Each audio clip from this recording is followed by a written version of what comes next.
వీళ్ళని అర్థం చేసుకోవడం ఆ స్థాయిలో మీరు అర్థం చేసుకోవాలి.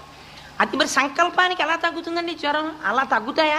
మందులకు కదా తగ్గుతాయి, అంటే సిద్ధులకి తగ్గుతాయి. అది నీకు ఎందుకు ఈ కంటికి దొరకదు? నువ్వు తపస్వివి కావు, నువ్వు ఆ స్థితిలో లేవు, నీకు దొరకదు.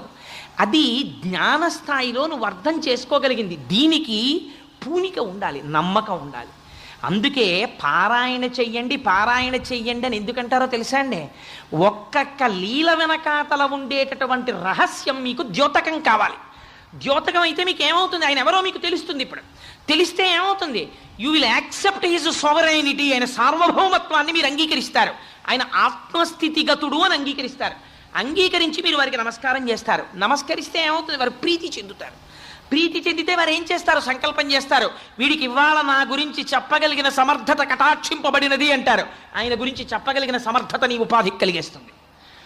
ఇది నీకు రావాలి.